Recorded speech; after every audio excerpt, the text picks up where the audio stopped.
In the Vanity Fair studio, two giants sat across from each other, Jack Nicholson and Martin Scorsese.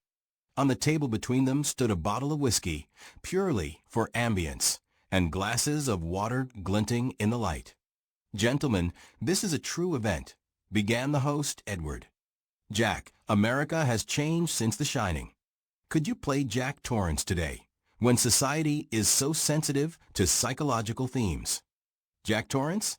He wouldn't survive in 2025, Nicholson said, and the audience laughed.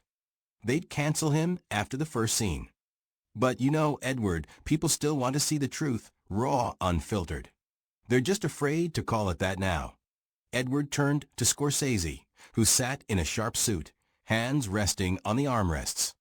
"Martin, you made Taxi Driver in an era of upheaval.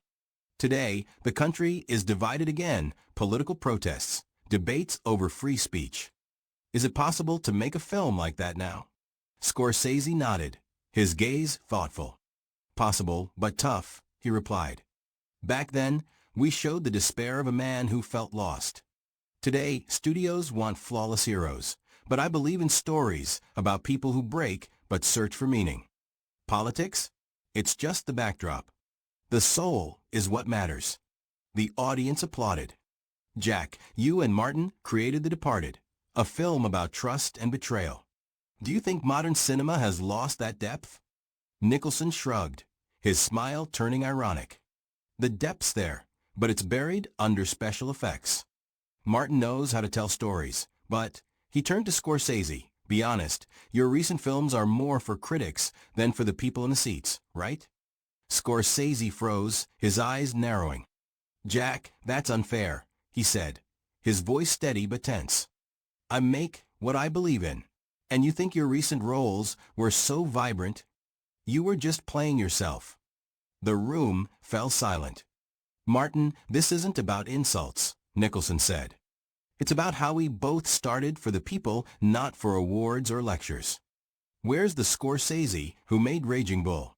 Scorsese leaned back, his face tightening. Edward realized this was no longer just an interview. It was a feud that could tarnish their reputations. But there was something unusual in Nicholson's demeanor. He didn't shout or hurl accusations. He spoke with the confidence of someone who wanted not to destroy, but to make the other reflect. "Gentlemen," Edward raised a hand, "let's take a step back. You've both changed cinema. Maybe this is a chance to talk not about differences, but about what unites you." "I'm ready," Nicholson said softly. "Martin, are you?" Scorsese stared at the table, silent. The pause stretched for seconds, but finally he nodded. "Fine. Let's talk." Edward exhaled.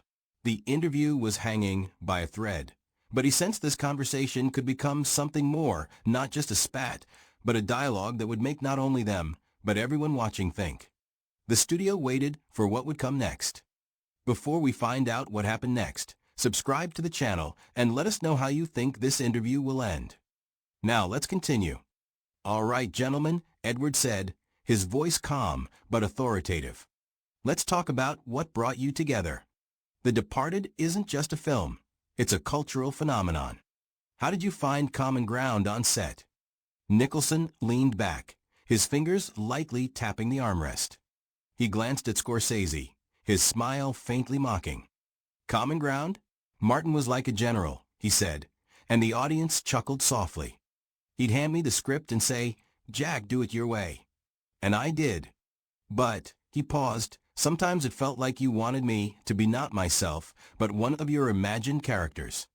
Scorsese raised an eyebrow, his lips pressing into a thin line, but he responded calmly. "Jack, you were always yourself," he said, his voice measured but with a hint of sarcasm. "I was just trying to channel your chaos into the right direction. And by the way, it worked, didn't it?" The audience laughed again, but the tension lingered. Edward sensed they were playing a dangerous game, not openly fighting, but lacing every comment with a jab. He decided to dig deeper. "You've both worked with the best actors, De Niro, DiCaprio, Pesci. What made your collaborations with them special? And are there such talents in modern cinema?" Scorsese came alive, his eyes sparkling. Talent is when an actor doesn't just perform but lives the role, he said. Bobby De Niro in Taxi Driver was like a volcano. You never knew what he'd do next. Today, there are talents, but studios chase young faces, not depth. He glanced at Nicholson. You agree, Jack? Or do you like these new TikTok stars?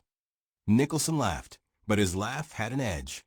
Martin, there you go again, he said, spreading his hands. I don't watch TikTok, but I know one thing. An actor has to be real. And your favorites, he paused, sometimes try too hard to be deep. Like you with your recent films. Scorsese leaned forward slightly, his voice quieter but firmer. And you, Jack, think authenticity is just stepping on stage and being yourself? That's not acting, that's laziness. Edward felt the temperature in the studio rise. Sophie, his assistant, gripped her notebook so tightly her knuckles whitened. The technicians exchanged glances, but Nicholson, instead of exploding, just smiled, calmly, almost philosophically. Maybe you're right, Martin, he said, his voice soft but with a hidden challenge. But at least I don't make audiences sit through 2.5 hours of my musings on the meaning of life. The audience gasped, but Scorsese didn't look away. He nodded slowly, as if accepting the challenge. You know, Jack, he said, maybe you should try directing a film. Let's see how you handle my musings. Edward knew it was time to step in, but this time he decided to harness their energy. Gentlemen, your passion for cinema shines through even in these jabs, he said with a slight smile. But let's talk about the audience. Jack, you said you make films for people.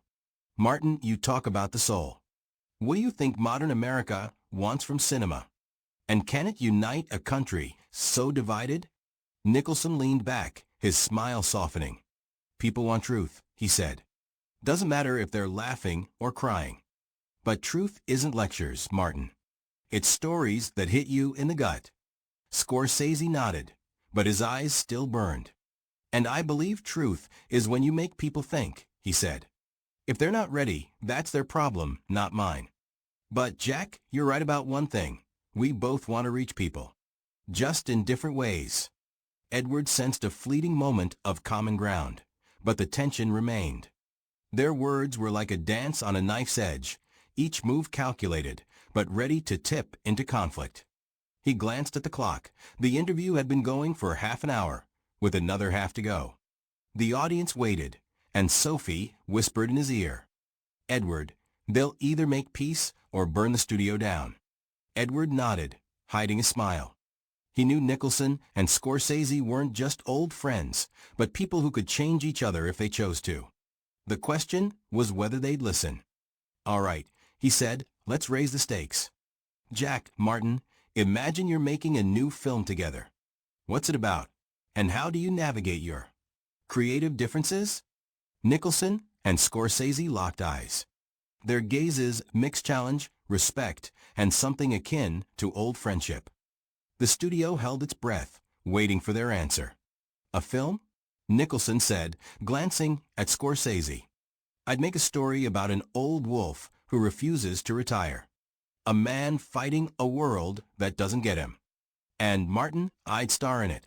But you'd probably want 3 hours of symbolism instead of a plot, right? The audience chuckled softly, but Scorsese didn't smile. His eyes narrowed, fingers gripping the armrests.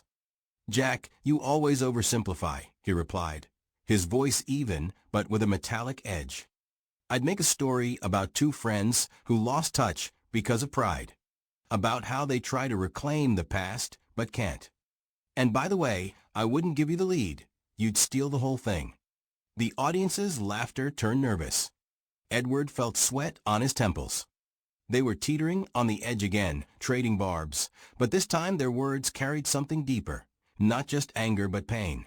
He decided to add fuel to the fire, carefully. Fascinating, Edward said, his voice casual. You're both talking about struggle, loss, authenticity.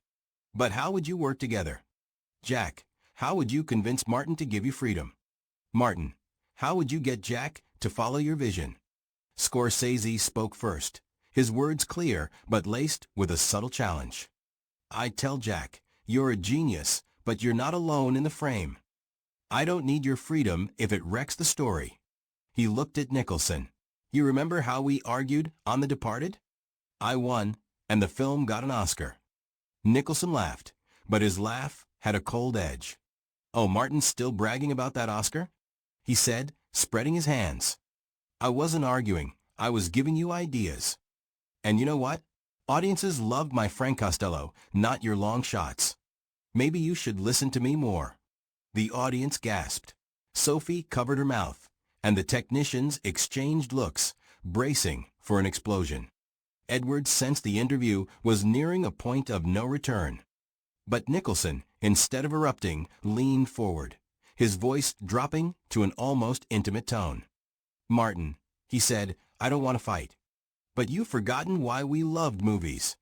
We didn't make them for critics or awards. We made them for the people in the seats, the ones who cried, laughed, felt. You can still do that. I know it." Scorsese froze. His face tightened, but a flicker of something new, not anger but sadness, crossed his eyes. He nodded slowly, as if weighing Nicholson's words. "Maybe you're right, Jack," he said quietly. "But I can't make films the way you want. I'm not you. And you're not me." The studio fell into a deafening silence. Edward knew this was a moment of truth. He could end the interview now, but something in Nicholson and Scorsese's gazes, a mix of respect, pain, and stubbornness, pushed him to continue. "Gentlemen," Edward said, "we're nearing the end. One final question. What would you say to each other if this were your last conversation? Not about movies, but about you." Nicholson and Scorsese locked eyes again. The silence stretched so long that Sophie started biting her nail. Finally, Nicholson spoke, his voice hoarse but sincere. "Martin, you're one of the best. But don't hide behind your vision. Let people feel the real you. And," he smiled, "don't get mad if I steal the show again." Scorsese exhaled, his shoulders relaxing. He looked at Nicholson, and for the first time in the interview, his eyes softened. "Jack, you're insufferable," he said, a hint of a smile in his voice. "But you've always pushed me to be better. Just don't think I'd let you run my movie." The audience erupted in laughter and applause, but the tension didn't fade. Edward stood, signaling the end of the interview. "Jack, Martin, thank you," he said. "This was a conversation we won't forget." The cameras cut off, but Nicholson and Scorsese didn't rush to leave. They sat, staring at each other, as if trying to process what had just happened. The audience began to disperse, technicians whispering that this interview would become legendary.